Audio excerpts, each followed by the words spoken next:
Sejam todos muito bem-vindos a mais uma videoaula de sinais e sistemas. E na videoaula de hoje iremos iniciar a playlist Resposta em Frequência. Então, do que se trata a resposta em frequência? Então, nós temos um determinado sistema e nós gostaríamos de saber o que acontece com a amplitude e a fase do sinal de saída frente a uma variação na frequência do sinal de entrada. Então, refere-se às características de respostas de um sistema quando as entradas são senoides de várias frequências, variando de 0 até infinito. Então, aqui nós temos a representação em diagrama de blocos, em que nós temos uma determinada entrada x de t, ok? Uma entrada senoidal, e com frequência ômega, e essa frequência varia de 0 a infinito. O que acontece com a saída de um sistema específico, HDS, frente a essa entrada em que as frequências podem variar de 0 a infinito? Bem, a amplitude vai mudar, bem como a fase. Essa mudança de amplitude pode ser um ganho ou uma atenuação. Essa mudança de fase pode ser um atraso, um avanço ou a fase não é alterada. Então, a amplitude da resposta é igual à amplitude da entrada multiplicada por um ganho ou uma atenuação, módulo de H de J ômega na frequência específica. E a fase é deslocada por um valor em uma frequência específica, em relação à fase original. Módulo de H de J ômega é o ganho de amplitude do sistema.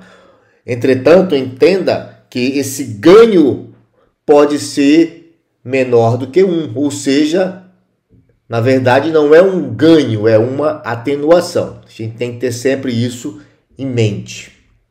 Aqui nós vamos usar um exemplo, tá? Então, na frequência ômega igual a 10 radianos por segundo, módulo de H de J ômega é igual a 3 e a fase é menos 30. Então, se eu aplicar um sinal x de t na entrada desse sistema, tal que esse sinal é 5 cosseno de 10t mais 50 graus, o que é que vai acontecer com a amplitude do sinal na saída do sistema?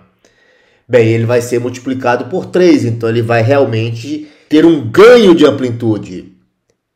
E a fase vai sofrer um atraso de 30 graus. De tal forma que a saída y de t vai ser igual a 15 cosseno de 10t, mesma frequência, a frequência não se altera, porém, olha só, a amplitude aumentou e houve um atraso em relação à fase. Então, nós estamos falando aqui em ganho em amplitude em termos de magnitude. Percebam que nós nos referimos aqui a um ganho de 3 em magnitude, ou seja, a amplitude que era 5 do sinal de entrada passou para 15. Ele foi multiplicado por 3, ele foi triplicado. Entretanto, quando se fala em resposta em frequência, é muito comum se referir ao ganho, à amplitude, em termos de decibel. Então, resposta em frequência utilizando o MATLAB. Então, o MATLAB é uma ferramenta muito útil.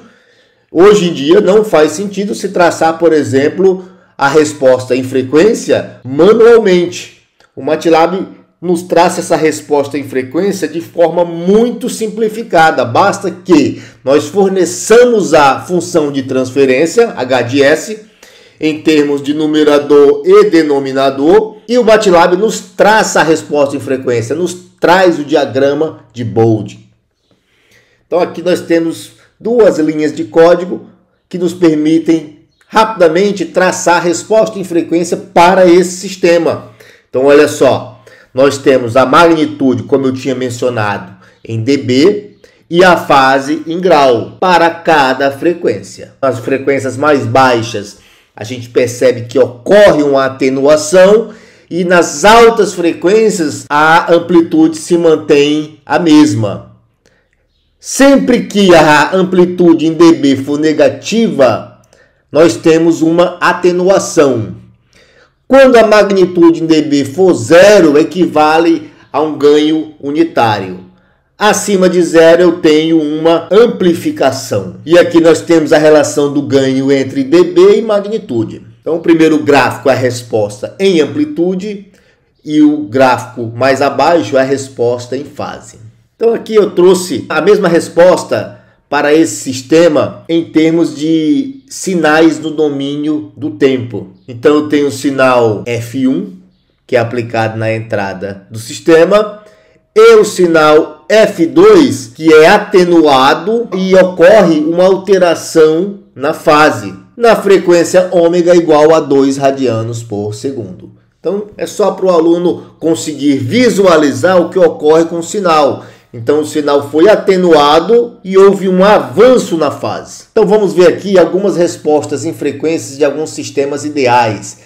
Primeiro, o atrasador ideal. Então no domínio do tempo, o atrasador ideal é y de t é igual a x de t menos 1, uma constante, né? Então se nós utilizarmos a tabela 4.2 do livro do Latte, nós conseguimos fazer a transformada de Laplace desse sinal do domínio do tempo para o domínio da frequência e facilmente nós conseguimos obter a função de transferência. Com a função de transferência, que é a exponencial de menos st, eu consigo facilmente traçar o diagrama de Bode. Então percebam que a amplitude não se altera, porque trata-se de um atrasador ideal, mas porém a gente consegue perceber que à medida em que a frequência aumenta, aumenta o atraso na fase. Determine a resposta em frequência para um derivador ideal. Então, novamente, se eu utilizar a tabela 4.2 do Latte, eu consigo determinar a transformada de Laplace. E, uma vez que a função de transferência é a relação entre y de s e x de s, h de s vai ser igual a s. De tal forma que eu posso agora traçar o diagrama de Bode. Percebam que eu forneci a função de transferência h e a partir dessa função de transferência eu traço o diagrama de Bode. Então, como trata-se de um derivador ideal, percebam que a fase não se altera, porém a magnitude ela vai crescer indefinidamente. Determine a resposta em frequência para um integrador ideal.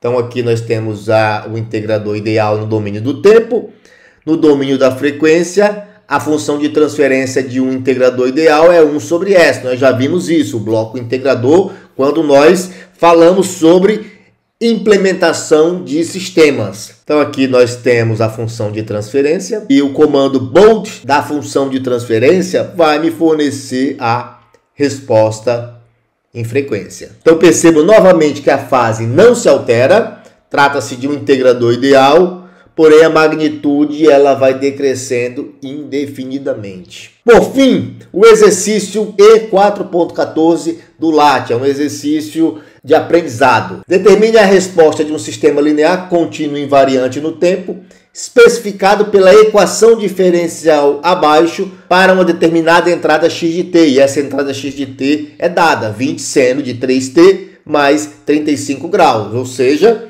eu sei quem é a frequência, em que frequência eu estou aplicando o meu sinal. Então eu vou pegar esse sistema que está modelado através de equação diferencial no domínio do tempo e vou transformar para o domínio da frequência e já obtendo a função de transferência. Então esse passo a partir do modelo do sistema no domínio do tempo, utilizando a equação diferencial, até chegar no domínio da frequência, representá-lo por uma função de transferência h de s, eu vou deixar que o aluno exercite e relembre os conceitos aprendidos em transformada de Laplace, no capítulo 4 do livro do Latte. Uma vez que nós chegamos na função de transferência do sistema, traçar a resposta em frequência é algo muito simples. Então aqui eu obtive a resposta somente em magnitude. Então, Bode-Mag, eu estou dizendo que eu quero só a resposta em magnitude, não me interessa a resposta em fase. De tal forma que na frequência especificada, 3 radianos por segundo, eu tenho que a magnitude é menos 5,81 dB, ou seja, eu tenho atenuação do sinal. Mas quanto equivale menos 5,81 dB em termos de amplitude? Então existe uma função no MATLAB que ele converte de dB para magnitude, que é dB to mag.